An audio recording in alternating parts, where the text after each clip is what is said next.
The moment my father fired me still stings. It wasn't just the words he said or the coldness in his voice, but the way he did it in his oak-paneled study, as though I was nothing more than an employee who had failed a report. No more than that. I walked in, expecting the usual, maybe a small discussion about the family business. But as soon as the door clicked shut behind me, I knew something was off. He was already sitting behind his massive desk, his back to me, as if the room's dim light was enough to push me out of his world. His shoulders stiffened when I walked in, like I was some unwanted guest in my own home. "Isabella," he started, his voice low and sharp. "I've been thinking a lot about your future with the hotel." I nodded, keeping my hands firmly in front of me, trying to keep my nerves in check. "I'm ready for whatever you think is best." He didn't turn around to face me. Instead, he opened the file in front of him, running a finger down the pages like he was inspecting a report, like I was just another statistic. "You know, we've had some issues in the family business lately," he continued, his voice sounding so detached. "The way you've handled things, well, it's been a disappointment. I don't think you're cut out for leadership. Not at the level this company needs." The words hit me like a slap in the face. I opened my mouth, but nothing came out. I had put in years of work, years of sacrifice. I spent my days overseeing the operations, attending endless meetings with investors, all for the family business. Yet somehow, none of it was enough. "You're just not ready," he added, finally turning his chair to face me. His eyes met mine, but there was no warmth, no fatherly care in them, just the cold, calculating gaze of a businessman. "You'll be moved out of the role, effective immediately. I'm appointing Leonardo as the new face of the company." His words echoed in my head, over and over. Not good enough, not ready. He was disowning me from my birthright like I was nothing. I swallowed hard, trying to find my voice. But this is my future. I've worked my whole life for this. He leaned back in his chair, crossing his arms. "And you've failed. You don't have the temperament, Isabella. Not for this kind of pressure. I'm doing you a favor, really. You'll find something else, maybe something more suited to your skills." I could feel the heat in my cheeks, the shame. But underneath that shame, a spark began to ignite. He didn't know who he was messing with. He didn't know how much I had in me. I stood there for what felt like an eternity, fists clenched at my sides. "You're making a mistake," I finally managed, my voice steady despite the storm raging inside me. "I'll show you. I'll prove you wrong." He didn't flinch, didn't even care. "We'll see," he said with a dismissive wave of his hand. And that was it. He dismissed me like I was an employee who had failed at a task. He turned away, focusing back on his papers as if I was already forgotten. The tears I had been holding back threatened to spill, but I refused. I walked out of that study, my head high, even though my heart was breaking. I left that house with a promise to myself. I would never let him, any of them, underestimate me again. I would rise higher than they ever thought possible. I wasn't going to play their game anymore. I was going to play my own. The next time they saw me, they would regret ever doubting me. 6 months had passed since my father's dismissal, but it felt like a lifetime. I'd spent those months rebuilding, both mentally and professionally. I didn't just want to prove him wrong anymore. I needed to. I had to show him and everyone else that I was more than what they thought I was. More than just the daughter of a legacy, a shadow to the Torres name. I stood in front of my mirror now, smoothing out the sleek, custom Armani suit I had bought with my own money. No one had handed me this. It was mine. I made it happen. My reflection showed a woman who was no longer weighed down by the legacy I was supposed to inherit. The woman in front of me was ready to take the world by storm, on my terms. It wasn't just about the hotel empire anymore. It was about something bigger. The International Hospitality Summit in London was only hours away, and I was about to make a bold move that would reshape everything. My phone buzzed on the vanity table, pulling me from my thoughts. It was a text from my assistant. I swiped the screen. "Assistant, the announcement is set for 9 p.m. sharp. Adrian Chen will be on stage to confirm everything. Adrian Chen." The name felt like a weight in my chest, but not in a bad way. Adrian was one of the most brilliant minds in the boutique hotel industry. And after months of negotiations and discreet dinners, he and I had struck a deal that would change everything. He was a direct competitor to my father's empire, But more importantly, he saw the potential in me that my father had ignored. I glanced at the clock. 7:30 p.m. There was a tap on my door. I glanced over and saw my assistant, Mia, peek her head around the corner.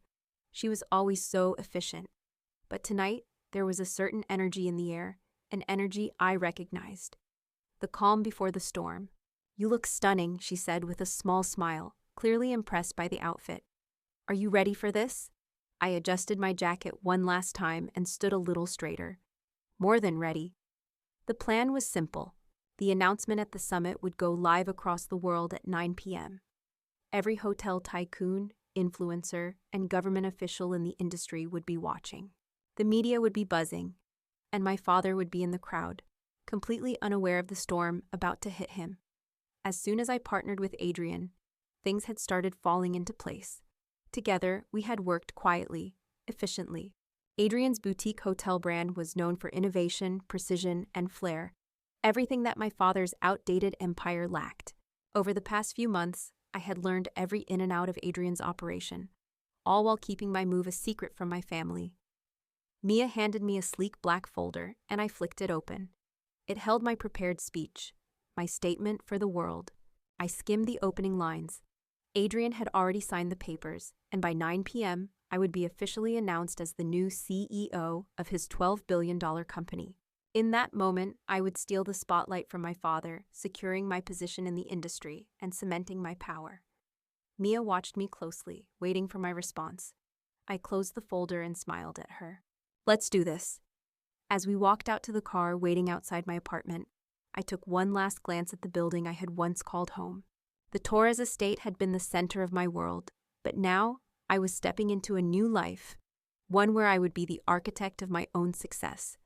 The drive to the Crystal Orchid Hotel, the venue for the summit's gala, felt like a lifetime. The city lights streaked past the windows of the car, a blur of color that mirrored the whirlwind inside my mind. My father's empire had been built on rules and expectations. My empire would be built on disruption and change. When we arrived at the hotel, I could already see the red carpet laid out in front of the entrance, flanked by photographers and reporters. The buzz was palpable. I stood in front of the car, taking a deep breath. The familiar nerves were there, but this time, they didn't cripple me. They fueled me. Mia looked at me, a slight smile on her face. "You're going to crush this, Isabella." I didn't answer right away. Instead, I looked up at the Grand Crystal Orchid Hotel, taking in the opulence of the venue. This was the first step. This was where it all started to change. "I know," I said, finally meeting her gaze. "And no one is going to see it coming." As I stepped onto the red carpet, the flashes from the photographers were blinding, the sound of reporters shouting my name blending into the background. But none of that mattered. What mattered was that I was about to turn the tables on my father in front of the entire industry. I walked confidently past the sea of reporters, heading straight into the ballroom. Tonight, I wasn't just Isabella Torres, daughter of a hotel mogul. Tonight, I was Isabella Torres, the woman who would outshine them all.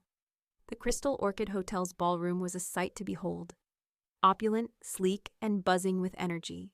The chatter of industry elites filled the air as hotel tycoons, investors, and influencers mingled under crystal chandeliers, their laughter sharp and polished, much like their perfectly tailored suits.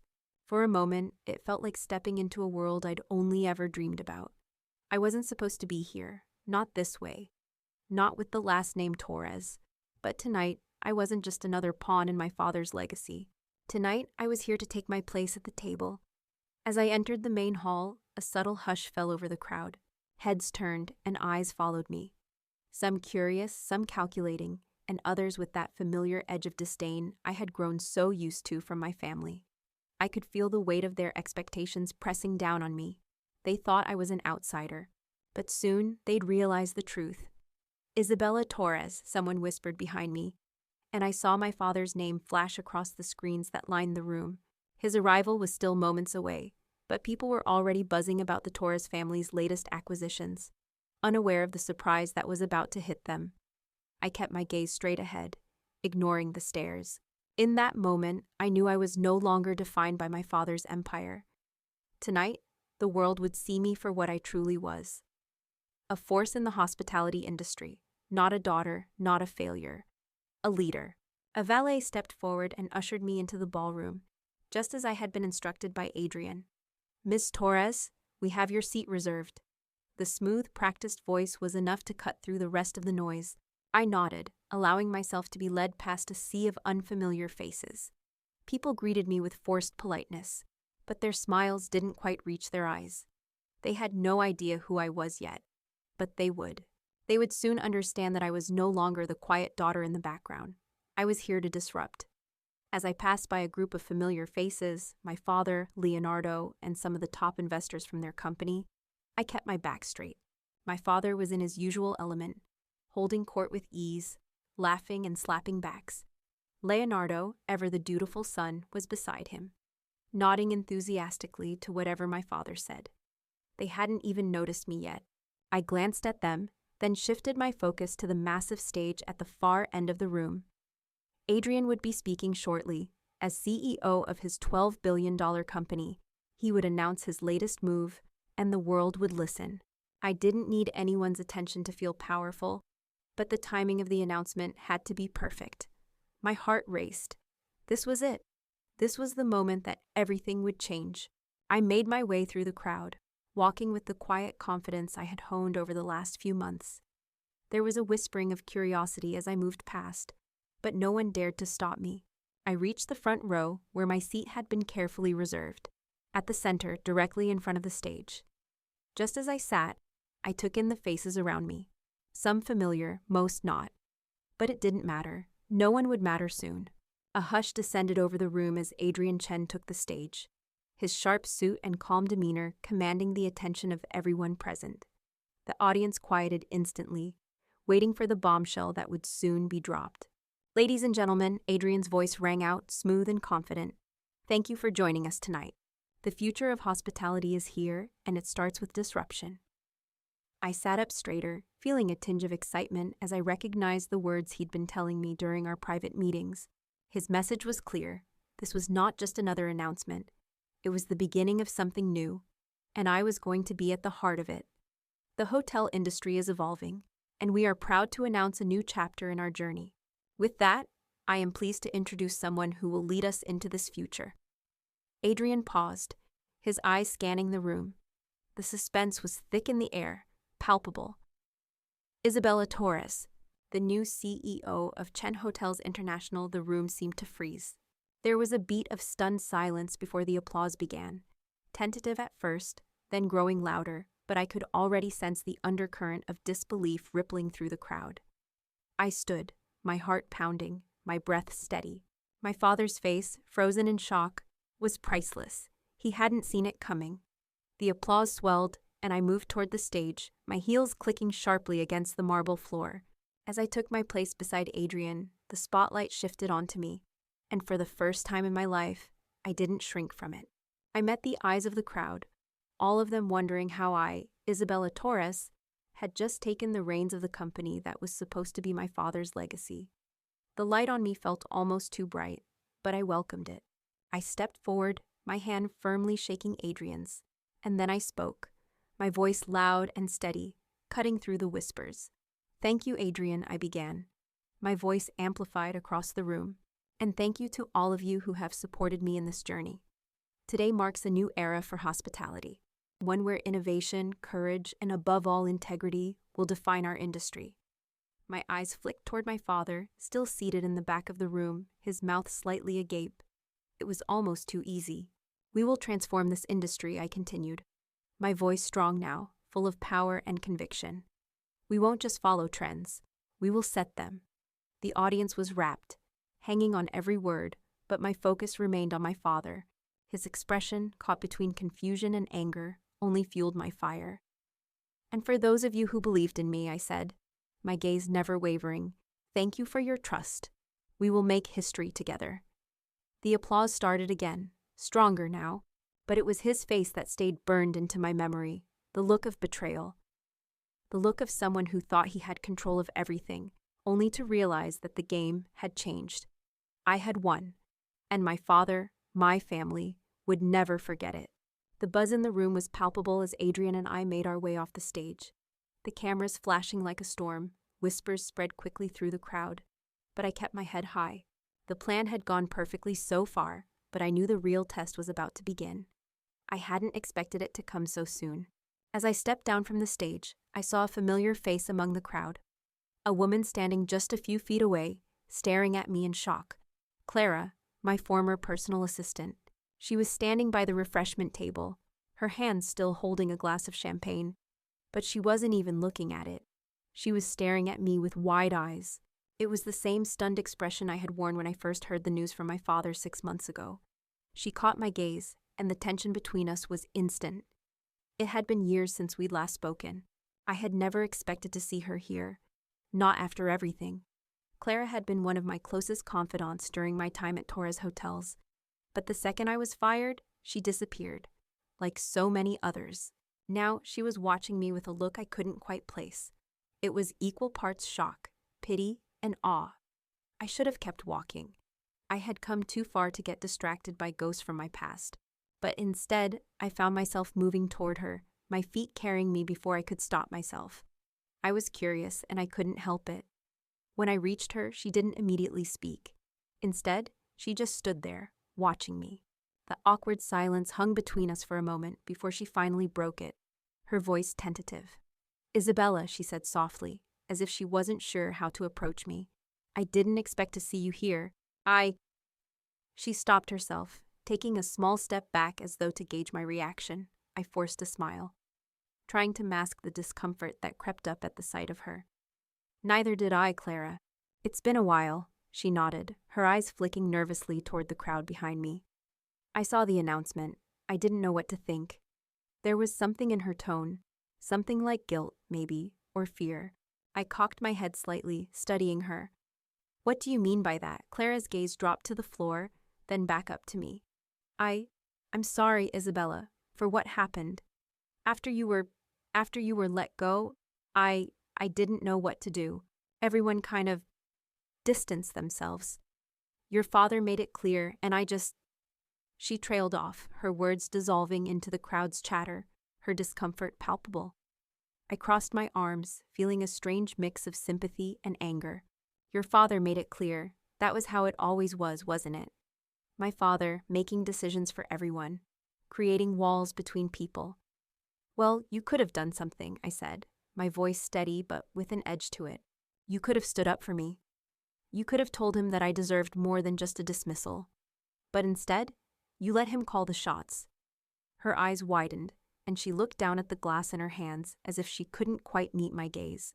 "I never wanted to hurt you," she whispered, almost to herself. A laugh escaped me, bitter and hollow. "You didn't hurt me, Clara. You just didn't care enough to stand up for what was right." She flinched at the truth in my words, and I felt a flash of regret. But I pushed it down. She wasn't the one who had stood there in my father's study, humiliated, as he tore me down in front of the only world I had ever known. She had a choice, one I never got. The silence between us thickened. Finally, Clara spoke again, her voice barely above a whisper. "I heard the rumors. They said you had a breakdown, that you couldn't handle it." A bitter laugh slipped from my lips. The rumors. Those rumors had followed me everywhere, like a shadow I couldn't escape. My father had spread them far and wide, poisoning the air, painting me as weak and incapable of leading. It didn't matter that I'd spent years working tirelessly to prove myself. One moment of failure, his failure, and I was written off. "Did you believe them?" I asked. The words sharper than I intended. Clara hesitated for a long moment before shaking her head. I never believed it, Isabella, but I didn't know how to fight back either. Everyone had made their minds up. She looked at me with a deep sadness in her eyes. "I thought you'd fall apart, but you're here. You've come back stronger than anyone expected." I took a long breath, steadying myself. "I'm not here to prove them wrong anymore. I'm here to prove that I don't need anyone's approval to succeed. Not my father's, not anyone's." Clara's expression shifted, something like awe mixed with guilt and regret. She opened her mouth as though to say something, but I cut her off before she could speak. "Don't apologize, Clara. It's too late for that." Her face fell, and I felt a pang of guilt, but it quickly passed. I couldn't afford to indulge the past anymore, not when the future was waiting, wide open, just ahead of me. I'm sorry, Clara said quietly. I hope you make it. I really do. I nodded, though my heart wasn't in it. I will? The words felt like a promise I had made to myself, not her. I turned to leave, my mind already shifting back to the night's event. My father and Leonardo were still far across the room, unaware of what was about to happen. It didn't matter that Clara was a part of my past. She had no place in this future. As I walked away, I couldn't help but think about how many people like Clara had chosen to turn away. How many had stood by as I was pushed out and left to fend for myself. But that was all over now. There would be no more turning away. Tonight, I would show everyone exactly who I was. No apologies, no regrets. And soon, they'd see me as the one who didn't need anyone's approval. Not anymore. The room was buzzing now, the air thick with excitement and uncertainty. It was 9 p.m. sharp, and the anticipation in the ballroom was electric. Every eye was on the stage, where Adrian Chen stood, poised to make a major announcement. Cameras flashed, reporters whispered into their microphones, and industry leaders leaned forward in their seats. I felt the weight of the moment pressing down on me, but I didn't flinch. This was the culmination of months of strategy, of careful planning and building alliances. Tonight, my life would change. Tonight, I would change everything. Adrian raised his hand to signal for the crowd's attention, and the room went silent, the tension rising. He was a man of few words, but when he spoke, everyone listened. His reputation was built on making bold moves, and tonight was no exception. Ladies and gentlemen, Adrian began, his voice carrying across the room. Thank you for being here tonight. We are entering a new era in the hospitality industry, one that will define the next decade. And I am proud to announce a partnership that will forever change the landscape of our business. He paused, letting the words hang in the air for a moment. I could feel the weight of every eye on me now, the energy in the room rising to a fever pitch. This was it, the moment I'd been waiting for. Isabella Torres, Adrian continued, his eyes finding mine in the crowd, will be the new CEO of Chen Hotels International. The room went silent for a fraction of a second, as if the words hadn't fully registered. Then the applause started slowly, hesitantly, as if people were still processing the news. I stood up, my hands gripping the edge of my seat, steadying myself for the moment. I knew what they were all thinking. They had to be.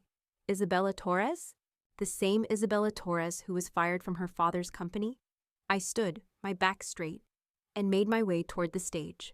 Every step felt like it was in slow motion, but inside I was steady, focused. The rush of excitement and vindication flooding my veins.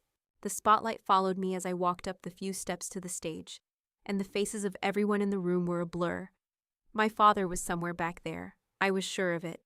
His face would be priceless. The shock, the disbelief. I reached Adrian, who greeted me with a firm handshake. His smile was genuine, his eyes bright with pride. Congratulations, he whispered as I took my place beside him. I turned to face the crowd, my heart thundering in my chest. I felt the weight of their gaze, but I didn't let it show, not tonight. This was my moment. Thank you, I began, my voice clear and strong, cutting through the silence. I am beyond honored to join Chen Hotels International as CEO. This is a moment I've worked my entire life for, and I couldn't be more excited to take on this challenge. I let my words settle in the room for a moment. I was in control now. No one could take that from me. This partnership is about more than just business. It's about innovation. It's about bringing something new to the table, something fresh, something bold. And together, we will reshape the future of this industry. I let my eyes sweep across the crowd, lingering for just a second on the faces that had once been dismissive, even cruel. My father, still seated in the back, looked utterly stunned, his mouth slightly agape. Leonardo, beside him, was staring at me with an expression I couldn't quite place, something between confusion and disbelief. I couldn't help the small, almost imperceptible smile that tugged at the corner of my lips. This was it. They were watching the world change, and they were powerless to stop it. As for the future, I continued, my voice unwavering, we won't just follow trends, we will create them. We will lead this industry into a new era. And I'm proud to say we'll be doing it together with the support of people who believe in our vision. The applause in the room grew louder this time, more genuine. But my attention was still on my father. His face was now unreadable, a mixture of anger, confusion, and something darker. He hadn't seen this coming. I hadn't just proven myself. I had outsmarted him. I knew this moment would change everything. It was no longer about being his daughter, his legacy. It was about carving my own path, about building something that was mine. Adrian raised his glass to toast, and I joined him, lifting mine with the crowd. "To the future," he said, his voice strong. "And to Isabella Torres, the future of this industry." "To the future," I echoed, my eyes still on my father. His gaze never left me, and for the first time in years, it didn't feel like a weight on my shoulders. It felt like freedom. The room continued to applaud, but all I could hear was the sound of my own heartbeat. This was my moment. This was my victory. And the real work had just begun. The buzz in the ballroom had barely begun to settle when the door to the main hall creaked open, and my father entered. He was flanked by Leonardo, the ever-present second-in-command, but I barely registered him. My eyes were locked on my father. His expression was a mixture of disbelief and fury, and every movement he made was filled with that familiar arrogance. He moved through the crowd with the same air of superiority that had always defined him. People parted for him as if he were royalty, and I could practically hear the whispers as they watched the patriarch of the Torres Empire walk toward the center of the room. But what they didn't know, what no one except me could understand, was that this wasn't his world anymore. It was mine. He was still making his way toward me when Leonardo spotted me from across the room. I could see his face twist, a flash of recognition and confusion. He looked at me, looked at Adrian, then back to me. He'd figured it out, of course. He had to. The weight of it was heavy in the air. I stood there, waiting. There was no rush, no urgency in my movements. I could feel the anticipation mounting, but I knew what was coming. This wasn't going to be some quiet moment of shock. This was going to be a confrontation. My father reached me, his face hardening as his eyes locked onto mine. He stopped just a few feet in front of me, his jaw tight, his eyes sharp. The crowd around us had quieted, sensing the tension in the air. "So," my father began, his voice low, but carrying the sharpness of a man who felt betrayed. "I see you've made quite the spectacle of yourself, Isabella." I didn't flinch. I didn't even blink. "I'm not here to make a spectacle, father," I said, my voice smooth but firm. "I'm here to take what's mine." His lips curled into a tight, humorless smile. "What's yours? You mean the company I built. You think you can just waltz in and steal it from me?" He glanced at Adrian, who stood silently beside me, watching the interaction with an almost clinical detachment. "You've spent your whole life taking shortcuts, Isabella," my father continued, his voice growing colder. "Trying to be something you're not. Do you really think you can lead at the level this company demands? You've always been a disappointment." I felt a rush of anger bubble up inside me, but I kept my face composed, my gaze steady. And yet, here I am, standing beside Adrian, taking control of a $12 billion company, I said. The words laced with quiet but undeniable power, something you've never been able to achieve. His eyes flashed with something darker now, disbelief mingled with anger. I could feel the weight of his gaze, the judgment that had been my entire life, closing in on me, but it didn't matter. I was no longer his to control. "You think you've won," he scoffed. "This isn't about winning. It's about respect. Something you never earned." "Respect," I repeated, the word tasting bitter on my tongue. "Respect is earned, yes. But you know what, father? I did earn it. I earned it by outsmarting you, by working harder, by learning the business from the ground up while you sat in your ivory tower. And now I'm taking what's mine." The crowd around us was still, holding their collective breath, as if waiting for the fallout. I didn't care anymore. Let them watch. Let them see what happens when someone stops being afraid of the people who have spent their whole life trying to keep them in their place. My father's hand clenched into a fist at his side, his knuckles turning white. Leonardo, standing behind him, shifted nervously, sensing the growing tension. "You've always been the golden child," my father spat, his voice growing harsher. "But this is a mistake. I built this empire. You think you can just walk in and take it? You'll never be able to run it. You'll fall flat, just like you always have." I stepped forward, closing the distance between us. I could feel the eyes of the room on me, could hear the murmurs, the questions. But this wasn't for them. This wasn't for the people who had watched me fail and rise again. This isn't your empire anymore, I said quietly, my voice calm but carrying the weight of everything I'd worked for. You gave it to me the moment you made me feel unworthy. You handed me the tools to build my own when you cast me out. And now I'm taking what's mine, and there's nothing you can do to stop it. His face twisted with fury. He took a step back, his hands shaking at his sides, trying to regain some semblance of control. You think I'm just going to stand here and let you destroy everything I've worked for? You think I'll just let you tear apart my legacy? You already did that yourself, I responded coldly. This is the consequence of everything you built, a business that's rotting from the inside, and I'm the one who's going to fix it. For a moment, there was a heavy silence. It felt like the room was holding its breath. Then, as if snapped back to reality, my father turned on his heel, his back rigid. He didn't speak another word, but his glare lingered on me like a threat. Leonardo, still looking unsure, watched me closely. My father was already walking away, his presence commanding the room even as he retreated. But I knew now, this was my moment. I didn't need his approval, his legacy. The future was mine to shape. The crowd slowly began to murmur again, the whispers growing louder as people began to digest what had just happened. I stayed where I was, head held high, knowing that the battle I'd just won would reverberate far beyond tonight. I had defeated my father, not in business, but in spirit. And as I turned to face Adrian, I knew I had already won. The room had settled into an uneasy quiet after my confrontation with my father. The air still buzzed with whispers, but now it was clear, the stakes had changed. It wasn't just about business anymore. It was about something deeper, something personal. I stood there, feeling the weight of the room shift in my favor.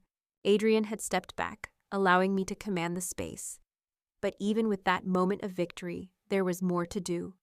I scanned the crowd, the tycoons, the government officials, the influencers. They were all watching me now, their opinions of me shifting with each passing second. But there was one more thing I needed to do to solidify my place in this world, to prove that I wasn't just here to take my father's place. I was here to change the rules of the game. The night was still young, and the gala had barely begun. But I knew that this was the right moment. The lights dimmed slightly as the main stage lit up again, and I moved toward the center of the room, catching the eye of the event coordinator. She gave me a small nod, signaling her readiness. I raised my hand, asking for attention. The buzz in the room settled almost immediately. The reporters' cameras clicked in sync, and the murmurs quieted as people turned to face me. My heartbeat was steady now, each breath slow and controlled. "Thank you all for your attention," I began, my voice cutting through the room with quiet authority. I had their full attention. Every eye was on me, waiting. "I've come to speak about the future. Not just the future of my company, but the future of the hospitality industry as a whole." I paused, taking a moment to let my words sink in. My eyes scanned the crowd once again, and I could feel the pressure building, the anticipation. This was the part I had prepared for. This was the part that would change everything. As you all know, the Torres family legacy has been built on luxury, on grandeur, on exclusivity. But there's a darker truth that lies beneath all that wealth. The mission of my father's empire has become warped, corrupted by greed. The promise of accessible luxury, a cornerstone of the company when it was first founded, has been lost. There were small gasps from the crowd. Some looked at each other, others at me, unsure of how to react. I raised my hand again, not in a gesture of command, but in a gesture of challenge. But I continued. This is no longer about what was. It's about what can be, what should be. My mother had a dream, a vision of accessible luxury, of creating experiences not just for the elite, but for those who worked hard and dreamed bigger. And that is what I intend to bring back. A ripple of surprise spread through the crowd, and I felt the first few steps of their resistance begin to crumble. "I am proud to announce," I said, my voice steady, "the launch of the Torres Promise, a foundation dedicated to funding affordable luxury travel experiences for underprivileged families, inspired by my late mother's dream. We will provide the kind of experiences that once only the rich could enjoy, without the elitism, without the gatekeepers." I let my words settle before continuing. The power in the room was shifting. The whispers had started again, but this time they were different. People were listening. People were reacting. The Torah's promise will fund families who would otherwise never be able to access the luxury experiences that many take for granted.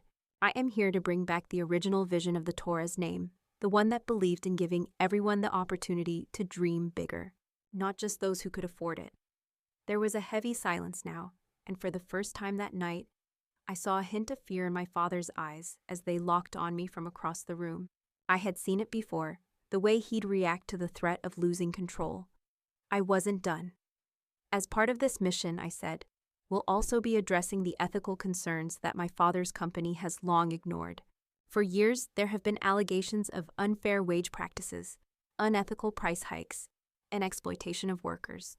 I will not sit idly by while my family's company continues to harm people for profit.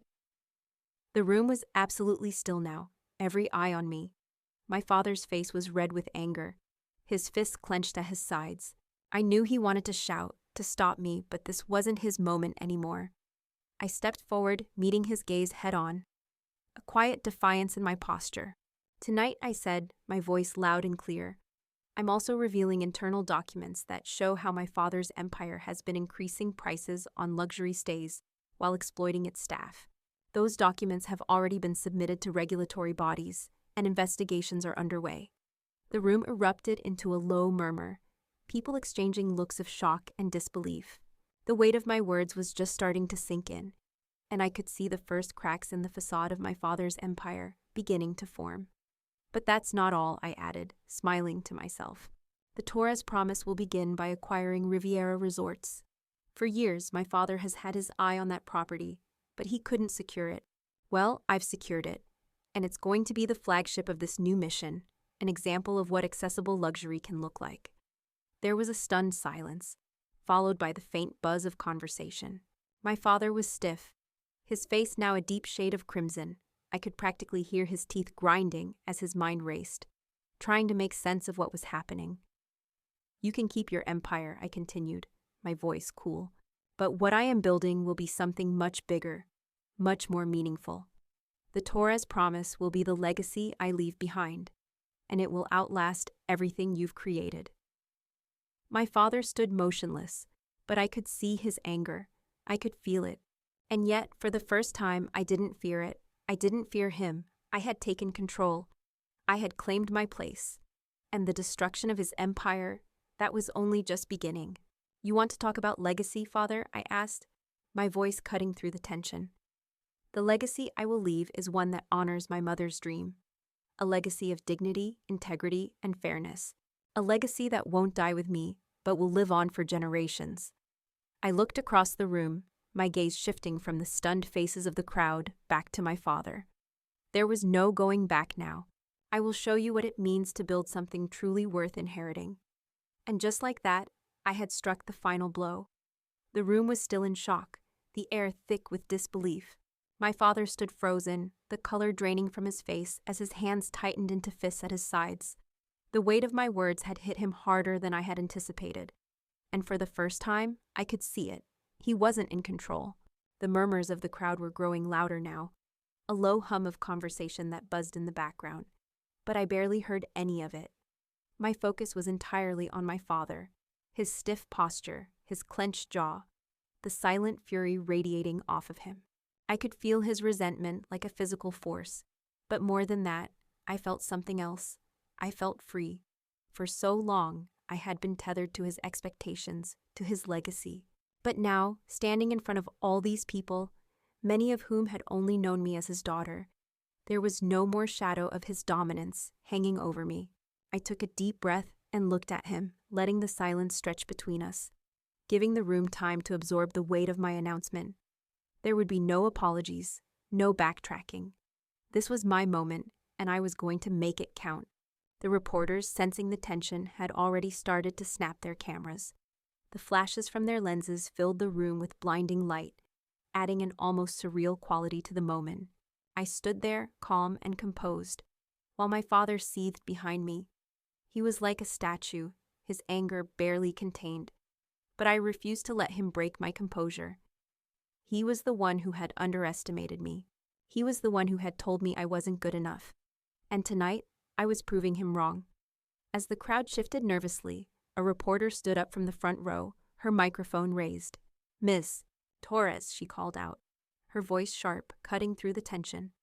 "Do you expect your father's company to survive this public backlash? And how do you feel about publicly dismantling his empire?" I turned toward her, a steady smile playing at the corners of my lips. "I'm not here to dismantle anything," I said, my voice calm, clear, but firm. "What I'm doing is building something new, something better. The Torres legacy, as it stands, is built on practices that are outdated, unethical, and ultimately unsustainable. What I'm creating will be a legacy of fairness, innovation, and accessibility." The room was dead silent again. I felt eyes on me from every direction, but I didn't flinch. I was in control now. Another reporter raised his hand. "But what about the rumors about your father's company? Allegations of price hikes, poor treatment of staff. Will those be addressed? And how will your company be different?" I locked eyes with the reporter, feeling the weight of my answer hanging in the air. This was where everything shifted. This was the moment I would make my true mark. "Absolutely," I said, my voice carrying across the room. "We've already begun submitting evidence to the regulatory boards. The company has been exploiting its workers for too long. They've been hiking prices to inflate their profits at the cost of the people who made it possible. That ends with me, with us. We will create fair wages, affordable pricing, and above all, transparency." My father's face twisted further, but his anger was no longer directed at me. He was silent now, his eyes narrowed, as though trying to process everything that had just happened. I could feel the shift in the room, the questioning, the doubt, the disbelief. But more than anything, I could feel the undercurrent of respect beginning to rise. I had done it. I had taken the power, the control, and I wasn't going to let it go. A sharp voice interrupted the quiet. "Mr. Torres," another reporter called out, "how do you respond to these claims, to the allegations that your company has been exploiting workers, and that your daughter is now leading a rival empire?" For the first time that night, my father moved. He straightened, his posture rigid, and opened his mouth to speak, but the words that came out were not what anyone had expected. "You think you can take this from me?" His voice was rough, as if he was struggling to maintain control. "You think you can destroy everything I've built and come out the hero? You're nothing but a child, Isabella. You've always been a disappointment. You'll never have what it takes to lead. You're a failure, just like you always were." The room fell into a heavy silence, his words cutting through the tension. But this time, it didn't matter. His words were empty now. He had no power over me anymore, and I wasn't going to let him undermine my victory. I took a step forward, my gaze unwavering. "You've never seen me for what I am, Father," I said, my voice steady but sharp. "But I'm not here for your approval. I don't need your validation. You've had your chance to lead. Now it's mine." His face twisted in frustration, but he couldn't hide the truth. I had done it. I had taken the world by storm, and nothing would ever be the same again. As I looked around the room, I could see it, the respect, the shifting power dynamic. My father's empire was crumbling, but my empire was just beginning to rise. And then, I did something that made every head in the room turn. I pulled out a stack of documents from my briefcase and let the papers fall onto the table beside me. "These are the internal documents," I said, my voice cold and clear. "The ones detailing the unethical price hikes, the unfair wages, and the labor violations that have been swept under the rug for too long. These will be submitted to the press, and I will make sure the world sees them." The room erupted into whispers as the cameras flashed once again. My father's face turned an even deeper shade of crimson, and for the first time, I saw something akin to fear in his eyes. Fear that his empire was no longer untouchable. Fear that his legacy had already begun to unravel. And I was the one who had made it happen, but I wasn't done, not yet. "I'm not here to destroy you, Father," I said, my voice louder now, "but I will expose the truth. The world deserves to know how your greed and arrogance have destroyed this company, and I will make sure of that." The silence was deafening. The room held its breath, waiting for a response, but my father said nothing. He couldn't. Not anymore. With that, I turned to Adrian, who stood beside me, his face a picture of quiet satisfaction. The battle had been won. My father's empire was crumbling, and mine was rising from the ashes. I didn't need to say anything more. The message had been sent. I walked away from the stage, not looking back. I knew, with every step I took, that I had sealed my victory. The night had shifted. The tension had melted away into a strange, almost serene calm. The whispers had died down, the cameras had stopped flashing, and the crowd had slowly broken into smaller groups. But in the space where my father's empire had once stood so tall, there was only silence. And in that silence, I felt something I hadn't in years: peace. I walked through the ballroom, past the still silent reporters and curious onlookers, and out into the cool night air. The city lights glistened as the hum of the streets filled my ears. It was a strange moment, one I'd longed for without knowing it. The weight of the past had finally fallen away. The battle wasn't just won. It was over. Mia, my assistant, was waiting for me by the car. She smiled as I approached, but there was something different in the air around her too. Something lighter, like the world had just shifted into alignment. "You did it," she said, her voice full of pride.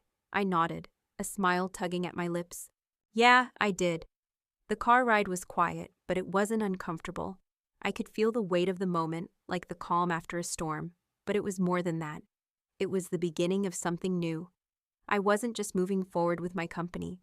I was moving forward with a purpose I'd discovered for myself, not tied to anyone else's expectations. When we arrived at my apartment, I stepped out of the car, the familiar hum of the city grounding me. The door to my building swung open, and for the first time, I felt the space around me not as a cage, but as my sanctuary. Inside, Mia handed me a small envelope. "This just came for you," she said. I took it from her, raising an eyebrow as I tore it open. It was a letter from the bank, confirming the final deposit into the Torres Promise Foundation. The amount was substantial, enough to start the groundwork on what I had promised tonight. The weight of it hit me as I looked down at the paper. My mother's dream was now my reality. This was it. I was no longer just someone trying to prove a point. I was building something that would outlive me. I smiled, tucking the letter into my bag, and turned to Mia. "It's all real now," he nodded, her eyes gleaming. "You know, I think you just changed the future of hospitality, and not just for the rich." "Not just for the rich," I echoed, feeling a sense of purpose fill the space between us. I had finally stepped into my own power. I had broken free from the legacy of my family, but I was going to create a new one that meant something. As I walked to my window and looked out at the city lights, I thought about what had just happened, how everything had shifted. It wasn't just about my father's company crumbling. It was about something far bigger.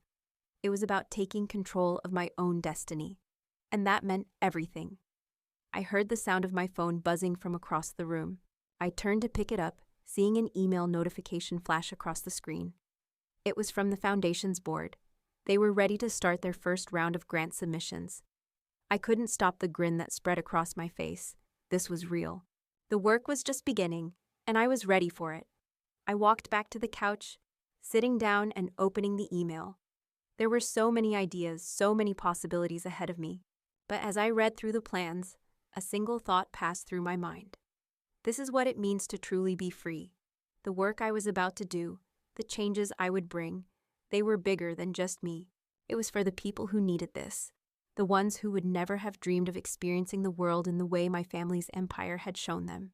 I thought of Max, my son, and how I wanted him to grow up knowing that real success came not from a title or a legacy, but from creating change, from making a difference.